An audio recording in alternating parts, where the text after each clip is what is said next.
O MST está incomodado com Lula. O movimento acusa o petista de falta de prioridade à questão agrária no começo do governo.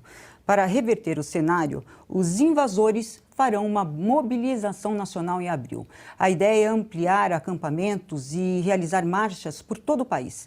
Até lá, o MST espera que o governo Lula apresente um plano emergencial para a questão fundiária. Invadiu fazendas do oeste do estado de São Paulo durante o final de semana.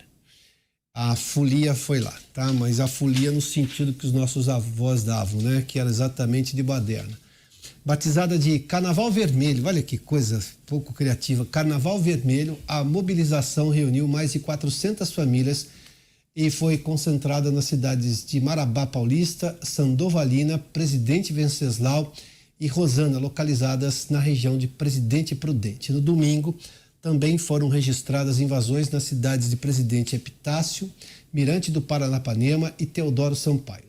Aí precisamos fazer duas menções que são absolutamente necessárias. No governo Bolsonaro não havia, as invasões reduziram a um número muito baixo, então houve casos que não houve porque havia titulação de terra. Agora, do nada, de repente, essas manifestações voltam e invasão de propriedade privada.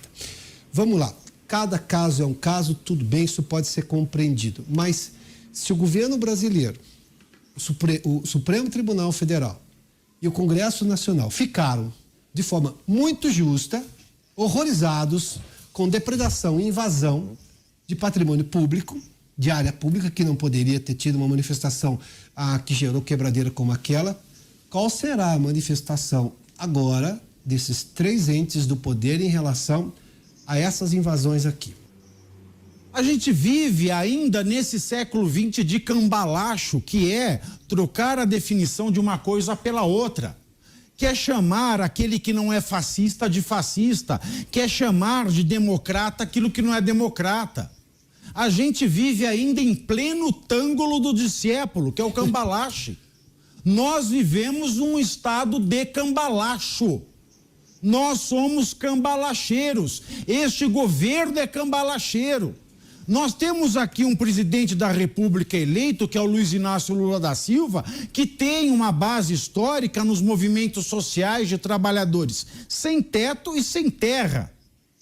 Mas que ele ganhou apontando o dedo sujo para um presidente dizendo que ele era genocida e fascista, quando esse presidente genocida e fascista, que no caso é o Jair Bolsonaro, foi o presidente que mais fez reforma agrária desde a redemocratização do país. Nossa, é verdade. Pois é, o fascista e genocida foi o presidente que mais fez reforma agrária. Durmam com isso. Durmam com os números, meus queridos. E agora, essa indignação que nós vimos aqui, todos apresentarem, cadê a indignação de terroristas, como diz a mídia do consórcio, terroristas que invadiram, depredaram a propriedade privada?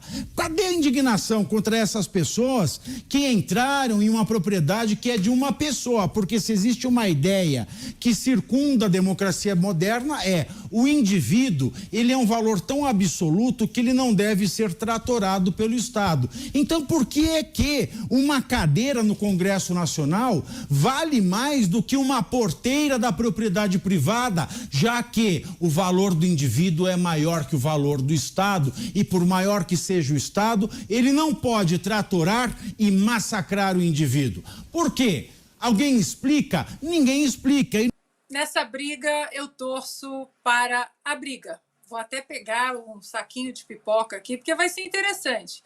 Semana passada tivemos a CUT reclamando, né, dos R$18.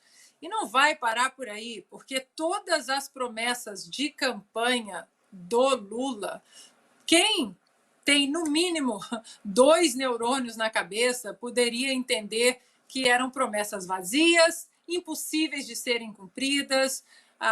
Os números que ele apresentava não batiam com a realidade. Quem preferiu ouvir as promessas vazias do que um ministro do calibre de Paulo Guedes? Mais uma vez, aqui um pequeno parêntese, o Bolsonaro, quando entregou ali, fez aquele discurso rápido, né, entregando a transição, disse: eles vão sentir saudade da gente. E eu tenho certeza que vai ser muito antes do que as pessoas imaginam. Não sei se ele se sente pressionado ou se ele vai logo achar algum jeito de distribuir mortadelas e algo mais aí para acalmar a turma. O fato é que esse pessoal do campo, seja do MST ou seja de qualquer outra organização, ou, enfim, famílias de agricultores descoladas desses movimentos, eles sabem que num governo bem recente, governo Bolsonaro, quase 500 mil de títulos de terra foram distribuídos. E isso com plena pandemia rolando, metade do governo Bolsonaro ficou ali de mãos atadas para fazer muita coisa, mas 500 mil de títulos de terra entregues a famílias de agricultores que estavam em assentamentos ali por serem regularizados é simplesmente uma reforma agrária quase silenciosa. Foi como a reforma, a mini reforma administrativa que o governo Bolsonaro fez, digitalizando o governo, conseguiu ser o governo mais digitalizado das Américas, superando Estados Unidos e Canadá, inclusive, se não me engano, o segundo mais digitalizado do mundo, e com isso foi extinguindo postos de trabalho conforme os funcionários públicos se aposentavam para poder ir fazendo a reforma administrativa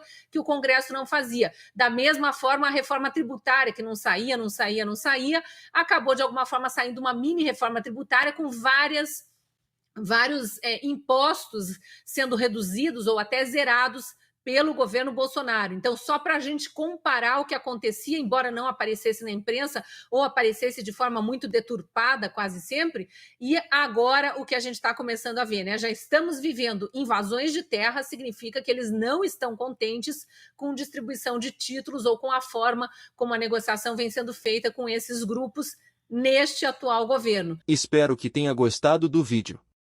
Se você ficou até aqui, ajuda este humilde canal a bater sua meta, que é 1000 inscritos. Não se esqueça de curtir o vídeo e deixar seu comentário, é muito importante para nosso trabalho. Até breve!